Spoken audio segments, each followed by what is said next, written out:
Assalamualaikum warahmatullahi wabarakatuh. Subhanallah, walhamdulillah, wa la ilaha illallah, Allahu akbar, wa la hawla wa la quwwata illa billahil aliyyil azim. Asyhadu an la ilaha illallah wahdahu la syarika lah, lahul mulku wa lahul hamd, yuhyi wa yumiitu wa huwa ala kulli syai'in qadir. Asyhadu anna sayyidana Muhammadan abduhu wa rasuluh. Allahumma salli wa sallim wa barik alaihi wa alihi wa ashabihi wa man tabi'ahum bi ihsanin ila yaumiddin wa ma alaina ma'ahum bi rahmatika ya arhamar rahimin. Pemirsa TV One dimanapun Anda berada, saya mencintai kalian semua karena Allah. Semoga Allah bertemukan kita di dunia dalam taat dan di akhirat di surganya Allah SWT. Pernahkah kita masuk sebuah taman bunga atau pernah melihat pemandangan yang indah? Apakah itu di gunung atau di daerah-daerah sekitar tempat tinggal kita, apalagi kita hidup di tempat yang indah, di negeri yang indah adalah negara Indonesia. Betapa indahnya ketika memandang sesuatu yang indah dengan penuh keindahan. Jika mata kita penuh dengan kecintaan dan keindahan, akan memandang sesuatu itu baik.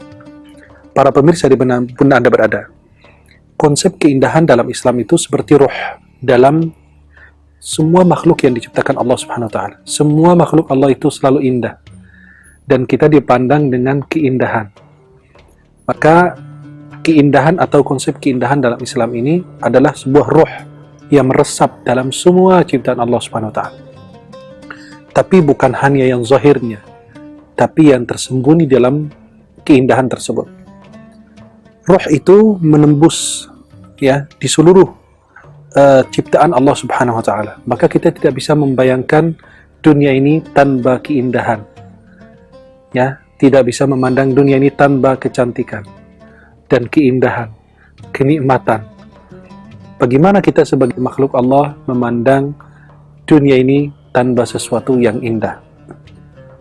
Sebagaimana dalam hadis Sahih Muslim, innallaha jamilun yuhibbul jamal. Sesungguhnya Allah itu maha indah dan menyukai keindahan. Dan ada hadis Abdullah bin Mas'ud yang disampaikan tadi, bahwasanya Allah menyukai keindahan karena Allah itu Subhanahu wa ta'ala maha indah. Kemudian Imam Muslim meriwayatkan hadis tersebut, bahwasanya Allah indah dan menyukai keindahan, diriwayatkan dalam bab al-kibr, bab kesombongan, bukan dalam kitab al-libas wa zina, bukan dalam bab pakaian dan perhiasan. Artinya apa? Beliau cuma hanya sebagian orang memandang keindahan itu dari zahirnya, bukan intinya, isinya, apa yang terkandung di dalam keindahan tersebut. Dan riwayat Ibnu Mas'ud, Rasulullah SAW bersabda, "La yadkhulu man kana fi qalbihi dharrah min kibr." Faqala rajul, "Inna ar-rajula yuhibbu an yakuna thawbuhu hasanan wa na'luhu hasana." Faqala, "Inna Allah jamilun yuhibbul jamal, al-kibru batarul haqq wa ghamtin nas." Nabi mengatakan bahwa tidak bakalan masuk surga orang yang di dalam hatinya kesombongan walaupun sebesar dharrah. Kata sebagian ulama, dharrah itu artinya apa? Semut kecil. Sebesar semut aja ada kesombongan, keangkuhan di dalam dirinya, gak bakalan masuk surganya Allah. Kemudian ada seorang sahabat penasaran kayak kita ini. Loh, saya senang pakaian saya bagus, sepatu saya bagus, rapi, penampilan saya bagus, rambut saya rapi. Menjaga dirinya, menjaga pakaiannya, penampilannya, dan lain sebagainya. Apakah itu juga sombong gitu? Apakah itu kesombongan yang bisa menghalangi kita masuk ke dalam surga? Kemudian Nabi SAW mengatakan, ketika seorang sahabat itu mengutarakan isi hatinya, "Ya Rasulullah, ada orang senang pakaiannya bagus, sandalnya bagus. Apakah itu juga kesombongan? Jangan-jangan saya masuk neraka juga ini, gara-gara kesombongan yang saya lakukan?" Kata Nabi SAW, tidak. Allah itu maha indah dan menyukai keindahan. Yang dimaksud itu adalah al-kibr. Yang dimaksud Nabi SAW kesombongan adalah batarul haqq wa ghamtin nas, menolak kebenaran dan meremehkan orang-orang lain. Dia merasa dirinya paling hebat, paling pintar, paling ganteng, paling tampan, paling cantik. Itu tidak. Itu yang dimaksud adalah kesombongan, menolak kebenaran dan meremehkan orang lain. Tapi kalau kita membuat-buat keindahan dan kecantikan seperti yang kita lihat saat ini, kadang-kadang dibuat-buat itu operasi sana sini gitu untuk dipandang indah, dilihat indah, tapi dia merubah ciptaan Allah sehingga juga tidak dipandang indah. Maka jangan merubah penampilanmu agar menjadi orang yang paling indah, tapi perbaikilah akhlakmu agar menjadi orang yang paling indah dipandang orang. Bukan kita menjadi paling indah, tapi dipandang orang itu paling indah dengan akhlak, dan kelakuan dan ucapan, perbuatan dan tingkah laku kita. Maka para jamaah dan para pemirsa dimanapun Anda berada, kalau kita perhatikan orang yang membuat-buat itu keindahan dalam dirinya, ketampanannya, kecantikannya, dibuat-buat semuanya, palsu semua, itu Allah tidak menyukai itu, karena itu adalah sebuah kesombongan yang dibuat-buat. Allah menginginkan itu benar-benar menjadi sebuah yang menjadi kebiasaan, kesederhanaan dalam menjaga penampilan dan pakaian dan ucapan perbuatan kita. Bahkan Allah menginginkan kita selalu menjaga keindahan dan penampilan. Allah Subhanahu wa taala meminta agar kita setiap memasuki masjid menjaga penampilan dan pakaian kita. Ya bani Adam khudhu zinatakum 'inda kulli masjid wa kulu washrabu wa la tusrifu innahu la yuhibbul musrifin. Allah mengingatkan kita, wahai anak Adam, wahai keturunan Adam, wahai orang beriman, pakailah pakaian yang indah setiap kali kalian memasuki masjid. Dan jangan kalian berlebihan. Makan dan minum jangan berlebih-lebihan. Allah tidak menyukai orang yang berlebihan. Kemudian Allah menegur, "Qul man harrama zinatallahi allati akhraja li'ibadihi wa thayyibati minar rizq." Siapa yang melarang orang-orang menjaga penampilannya, menjaga keindahan, ketampanan, kecantikannya dengan hal-hal yang bagus? Siapa yang berani melarang? Apakah ada yang berani melarang orang menjaga penampilannya, pakaiannya, ketampanan atau kecantikannya selalu terjaga? Tidak ada yang mengharamkan. Qul man harrama zinatallah allati akhraja li'ibadihi wat thayyibati minar rizq. Qul hiya lil ladzina amanu fil hayatid dunya khalisah yaumal qiyamah. Kadzalika nufassilu al-ayat liqaumin ya'lamun. Tapi perhatikan, jangan sampai penampilan itu hanya zahirnya doang. Yang diperbaiki, yang diperindah hanya zahirnya. Karena Allah Subhanahu wa taala membenci orang-orang yang menjaga penampilan luarnya tapi isinya penuh dengan kedengkian, iri, sombong, angkuh, sifat-sifat yang buruk. Maka Allah Subhanahu wa taala menggambarkan si Qarun dalam surat Al-Qasas, fa kharaja ala qaumihi fi zinatihi. Dia keluar kepada umatnya, kaumnya dengan penampilan yang penuh dengan keangkuhan, kesombongan. Sehingga ketika ditanya harta yang dia miliki, dia mengatakan, qala innama utituhu ala ilmin indi. Aku memperoleh harta ini karena ilmu yang saya miliki. Maka Allah Subhanahu wa taala langsung memberikan pelajaran yang sangat berharga untuknya. Qala fa khasafna bihi wa bidarihi al-ard. Kami tenggelamkan dia beserta hartanya, rumahnya, apa yang dia miliki ditenggelamkan di dalam bumi. Kenapa? Karena Allah tidak menyukai orang-orang yang penuh dengan kesombongan dan keangkuhan. Para pemirsa dimanapun Anda berada, Allah Subhanahu wa taala itu Maha benar, ya. Dan Allah menyukai keindahan. Dan sifat Allah Subhanahu wa taala yang membuat segala sesuatu, alladzi ahsana kulla syai'in khalaqa, yang membuat segala sesuatu yang dia ciptakan dengan sebaik-baiknya. Allah Subhanahu wa taala berfirman, "Wa laqad khalaqnal insana fi ahsani taqwim." Sungguh kami telah ciptakan manusia dalam rupa yang paling indah. Tapi sayangnya kadang-kadang manusia itu merubah apa yang Allah ciptakan, apa yang Allah berikan kepadanya.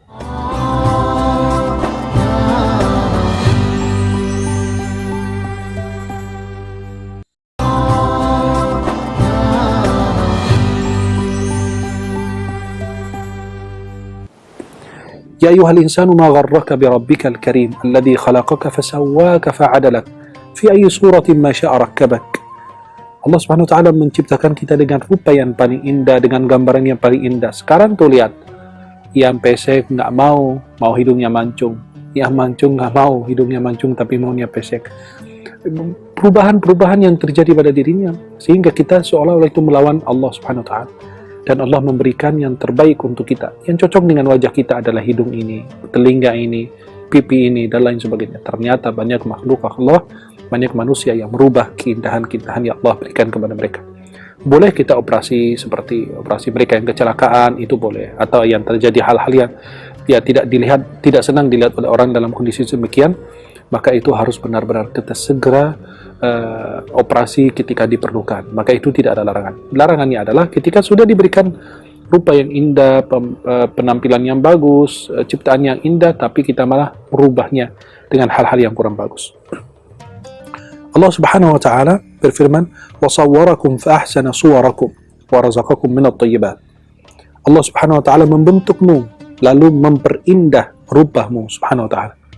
warzaqakum minat thayyibat, dan Allah anugerahkan rezeki kepada kalian dari hal-hal yang baik. Kemudian Nabi SAW mencintai yang putih-putih, yang indah-indah. Nabi SAW senang dengan pakaian putih, senang dengan wewangian, parfum itu, minyak wangi disukai oleh Rasulullah. Kemudian Nabi mengatakan, ilbisu min thiyabikumul bayad, pakailah baju yang putih oleh kalian. Fa innaha min khairi thiyabikum, karena dia adalah sebaik-baik pakaian kalian. Wa kaffinu biha mautakum, dan kalian kafani orang-orang yang meninggal di antara kalian dengan kain putih. Hadis ini riwayat Abu Dawud dan Tirmidzi dan An-Nasai. Maka Islam menganjurkan kita untuk selalu menjaga kebersihan. Bersihan dalam pakaian, badan, dan tempat. Dan itu dijadikan syarat sehatnya salat kita. Maka di antara syarat-syarat yang disahkan salat dan tawaf kita adalah kita menjaga tubuh kita, dari membersihkan tubuh kita dari hal-hal yang kotor, yang najis. Yang kedua, tempat salat kita, kemudian pakaian kita. Berarti ada 3 yang harus dijaga. Tempat kita, pakaian kita, dan badan kita harus selalu bersih dan menjauhi dari hal-hal yang tidak diridhai dan tidak diberkahi Allah SWT. Dan bahkan di Islam menyuruh kita untuk mandi ketika junub. Pada saat junub, hadas besar, kita diperintahkan untuk mandi. Dan mandi untuk salat Jumat. Dan mandi untuk salat Id, salat Idul Fitri, salat Idul Adha. Sampai ulama mengatakan ada 15 mandi dalam mazhab Syafi'i. 15 mandi yang disunnahkan kita lakukan. Mandi salat Idul Fitri, Idul Adha, salat Jumat, kemudian mandi ketika masuk Makkah, mandi ketika banyak sekali cara-cara yang kita bisa lakukan atau sunnah-sunnah yang dianjurkan agar kita selalu menjaga penampilan dan kebersihan. Bahkan ada hal-hal yang berkaitan dengan fitrah, seperti khitan, sunat, itu kan sebuah kebersihan.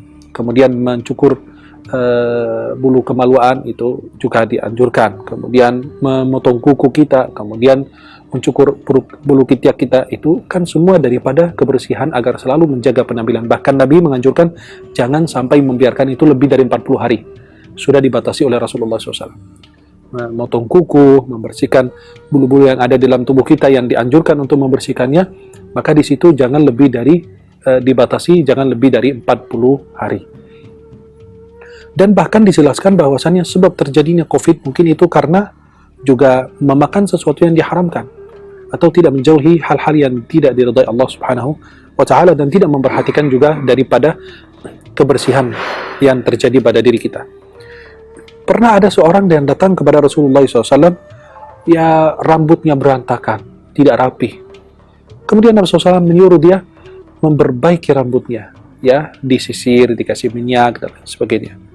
Fafa'ala dzalik. Kemudian orang itu ketika disuruh oleh Nabi SAW memperbaiki rambutnya, memperindah rambutnya, maka dia melakukan hal demikian. Betapa banyak sekali orang yang, maaf, itu tidak berkaitan dengan kemiskinan maupun kekayaan yang kita miliki, tidak. Penampilan, menjaga kebersihan itu adalah hak semua orang. Tidak ada yang namanya harus kaya, harus bersih, atau miskin bersih, tidak. Kita punya 1-2 baju saja. Tapi kalau menjaga kebersihannya, menjaga rambut kita dengan bersih, insya Allah akan menjadi hal yang paling indah dan dipandang paling indah oleh orang-orang lain. Nah, Nabi SAW mengatakan, ketika orang itu disuruh membersihkan rambutnya, merapihkan rambutnya, kemudian orang itu melakukan.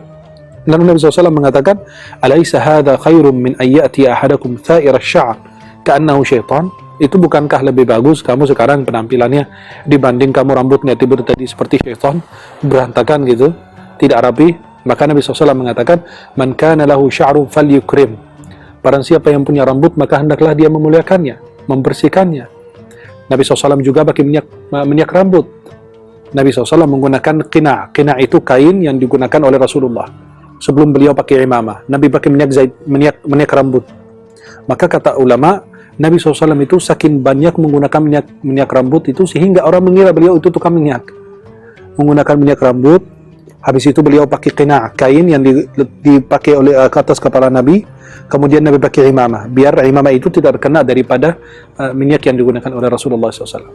Maka sahabat mengatakan, kalau pertama kali memandang atau bertemu dengan Nabi, Anda yang mengira itu beliau Zayyat. Zayyat itu tukang jual minyak.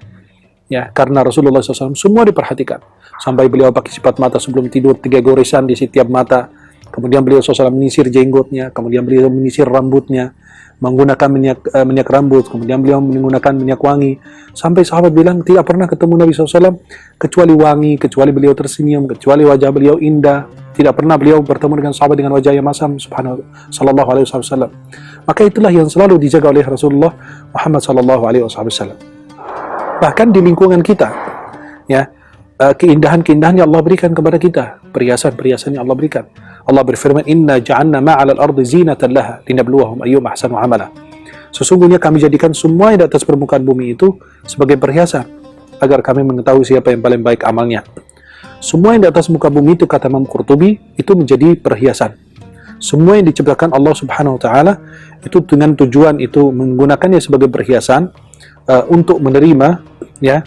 Dan Allah mempersiapkan bumi itu menjadi indah agar menerima kedatangan makhluk Allah yang paling mulia adalah manusia. Maka Allah Subhanahu wa taala mengatakan, "Afalam yanzuru ila as-sama'i fawqahum kaifa banaynaha wa zayyannaha wa ma laha min furuj." Bukankah mereka pernah memperhatikan langit di atas mereka, bagaimana kami meninggikannya, kemudian bagaimana kami menghiasinya? Coba langit aja dihiasi dengan perhiasan paling indah adalah bintang-bintang di malam hari, dan bintang-bintang itu menjadi hiasan untuk langit. Coba lihat bintang-bintang di malam hari, lihat bulan, lihat matahari, itu semua dunia itu diberhias, dijadikan indah oleh Allah agar menyambut kedatangan makhluk yang paling mulia adalah manusia yang paling mulia yang Allah ciptakan di muka bumi ini. Tapi jangan lupa bahwa Allah Subhanahu wa taala mencela mereka yang menjaga penampilan zahirnya. Dia cuma hanya pakaiannya aja dijaga, tapi lisannya tidak dijaga. Hatinya juga tidak dibersihkan. Hatinya penuh, dia bajunya rapi, Masya Allah bersih, tapi sayang sekali lisannya, hatinya tidak dijaga. Hatinya itu penuh dengan iri, penuh dengan angku, dengan sombong. Dia suka mengucilkan orang, dia suka meremehkan orang, dia merasa paling pintar, paling hebat, paling alim, paling kaya, paling apa. Itulah yang dibenci oleh Allah. Itu artinya apa? Keindahan yang dibuat-buat. Dan sesuatu yang dibuat-buat itu pasti akan segera berakhir. Sesuatu yang dibuat-buat itu akan segera berakhir, akan segera dihancurkan oleh Allah Subhanahu wa ta'ala.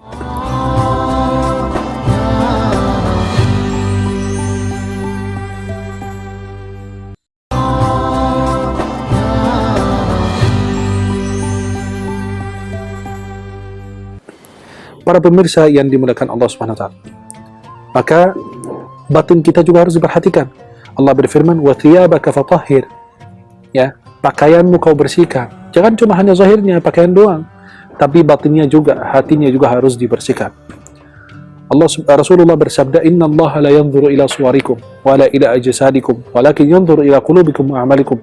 Sesungguhnya Allah tidak pernah memandang wajah kalian, rupa kalian, tetapi Allah Subhanahu wa taala senantiasa memandang hati dan perbuatan kalian.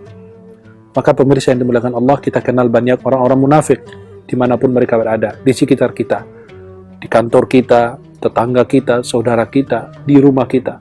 Munafik itu apa? Orang yang buat-buat. Ya, dia ketika bertemu dengan kita dengan wajah yang tersenyum, dengan pujian-pujian, dengan apa, pelayanan yang sangat bagus, tapi ternyata hatinya itu buruk. Hatinya itu penuh dengan kebencian, dengan kedengkian. Maka para pemirsa yang dimuliakan Allah, seorang muslim itu selalu menjaga penampilan, menjadi good looking. Artinya apa? Abaikan semua orang-orang yang meremehkan.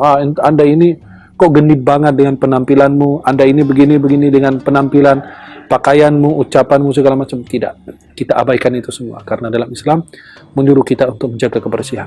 Itu sebuah kata mutiara, an-nadhafatu minal iman. Kebersihan itu sebagian daripada iman. Seorang muslim itu selalu menjaga penampilannya, menjaga bahasannya, menjaga hatinya. Jangan kita cuma hanya memperhatikan zahir kita doang, tapi perhatikanlah juga batin kita. Hati kita dibersihkan. Sifat-sifat yang Allah ridhai, sifat-sifat yang Allah cintai, tolong untuk diperhatikan. Jangan penuhi hati kita dengan keburukan, dengan kebencian, dengan keangkuhan dan kesombongan. Maka seorang muslim itu ketika masuk masjid, para ikhwah akhwat yang masuk ke dalam masjid buat sholat, gitu, tolong diperhatikan kebersihannya. Jangan sampai orang sholat gitu nggak nyaman di sebelah kita. Mohon maaf mereka yang kerja di kantor atau di mana, kalau seandainya baju Anda kurang rapi, kurang bersih, tolong untuk membawa sarung, membawa baju-baju yang bisa digunakan sebagai pengganti, agar kita masuk ke dalam masjid tidak menyebabkan orang lain itu kecewa, tidak membuat orang lain itu sedih, tidak membuat orang lain itu nggak nyaman dengan kita. Kadang-kadang kita lagi di masjid, luar biasa, ya Allah baunya luar biasa. Itu siapa yang ngajari kita? Maaf, saya nggak bicara dengan yang miskin maupun yang kaya, tidak. Kita bisa bawa sarung bersama kita bisa bawa baju koko buat kita. Di dalam jok motor kita kan bisa kita simpan. Ketika mau sholat kita ibadah kita ganti, jadikan indah. Beli minyak wangi yang kecil, ya harga berapa, 5.000, 10.000 itu yang kecil-kecil itu. Ringan kita simpan di kantong kita atau di tas kita. Bisa kita gunakan setiap kali mau masuki masjid. Dan itulah wangian yang Rasulullah SAW senangi. Hubbiba ilayya minkum an-nisa wat-thib. Yang paling aku cintai di dunia ini adalah wanita dan wangian. Maka Nabi SAW kata sahabat tidak pernah ketemu Nabi SAW kecuali beliau wangi, dan tidak pernah mencium wangian lebih daripada Rasulullah Muhammad SAW. Nabi itu kemanapun selalu wangi. Maka itu saya senang menyuruh Rasulullah kemanapun berada itu nggak pernah lepas dari minyak wangi, selalu ada di kantong saya, nggak pernah ketinggalan. Kenapa? Karena itulah seorang muslim. Dimanapun orang ketika lewat, bayangkan ketika lewat kita orang cium wanginya kita, wah Masya Allah. Bukan karena saya, tapi Islam yang menyuruh saya untuk selalu berpenampilan bagus, untuk menjaga penampilan, menjaga bahasa, menjaga hati. Ya. Kemudian kita para jemaah yang dimuliakan Allah Subhanahu Wa Taala, para pemirsa dimanapun Anda berada, kita dimanapun kita berusaha untuk pakaian kita selalu rapi, jangan sampai berantakan. Anak-anak kita ajarkan kebersihan, istri kita, tetangga kita, saudara keluarga kita, dimanapun mereka berada, kita insya Allah selalu menjaga diri kita dari hal-hal yang tidak diridhai Allah Subhanahu Wa Taala. Para pemirsa yang dimuliakan Allah Subhanahu Wa Taala, apalagi pada saat COVID ini, kebersihan itu selalu dijaga. Sekarang giliran WHO ngomong baru orang percaya. Padahal Nabi dari dulu, lebih dari 1400 tahun yang lalu, Nabi mengingatkan kita untuk kebersihan, menjaga penampilan. Cuci tangan sebelum makan, selesai makan cuci tangan, jangan sampai Anda tidur di malam hari, kemudian tangan Anda masih ada bau makanan dan lain, itu ada binatang yang bisa membahayakan kita di malam hari. Harus kita selalu berusaha menjaganya. Kemudian sekarang disuruh kemanapun cuci tangan, kan Islam mengajarkan kita jaga wudhu kemanapun pergi, terus kita cuci tangan kita. Sekarang disuruh pakai masker. Maka itulah, coba kalau kita terapkan Islam kita, ajaran Islam yang mulia, itu luar biasa. Kita tidak akan terpapar COVID, kita insya Allah akan terhindar dari hal-hal demikian. Kenapa? Karena kita tidak percaya. Ternyata giliran WHO bicara untuk harus menjaga kebersihan, mencuci tangan, menggunakan masker, menjaga jarak, dan lain sebagainya. Baru kita percaya. Padahal dari lebih dari 1400 tahun yang lalu, Nabi mengingatkan bahwa jaga kebersihan. Karantina dirimu kalau Anda sedang sakit. Kalau Anda merasakan badan Anda nggak enak, silahkan karantina diri. Yang sakit jangan masuk di antara orang yang sehat. Yang sehat jangan masuk ke antara orang yang sakit. Itu selalu diingatkan oleh baginda Sallallahu Alaihi Wasallam. Dan kita jadikan Rasulullah sebagai uswah hasanah kita, contoh dan suri tauladan yang baik untuk kita, dan bisa kita meniru, mengikuti apa yang dilakukan Rasulullah, apa yang diajarkan oleh Islam dan Rasulullah Muhammad Sallallahu Alaihi Wasallam. Pemirsa dimanapun Anda berada, jangan lupa untuk senantiasa menjaga kebersihan, mencuci tangan, tapi kalau bisa sekalian wudhu. Kan kita cuci tangan, cuci muka, sekalian wudhu, itu adalah tanda orang beriman. Dan wudhu itu memberikan cahaya. Ada orang itu biasa, wajah kulitnya itu hitam, tapi bercahaya, terpancar cahaya dari wajahnya. Itu bukan karena apa, tapi karena wudhu yang dia selalu jaga. Itulah di antara sebab-sebab kita mendapatkan keindahan di dalam wajah kita. Para pemirsa yang dimuliakan Allah Subhanahu Wa Taala, jangan lupa untuk senantiasa menjaga kebersihan kita agar kita selalu terhindar dari penyakit dan wabah yang ada di antara kita. Semoga Allah berikan keselamatan, kesehatan, keberkahan bagi kita semuanya, dan insya Allah kita terhindar dari segala penyakit, segala wabah. Ajarkan anakmu, ajarkan istrimu, orang tuamu, tetanggamu, saudara-saudarimu agar senantiasa menjaga penampilan, menjaga bahasa, menjaga hati, dan selalu menjaga kebersihannya dimanapun kita berada. Semoga Allah berikan keberkahan bagi kita semua. Semoga kita semua dalam lindungan Allah. Saya mencintai kalian semua karena Allah Subhanahu Wa Taala. Subhanakallahumma bihamdika, asyhadu an la ilaha illa anta, astaghfiruka wa atubu ilaik. Assalamualaikum warahmatullahi wabarakatuh.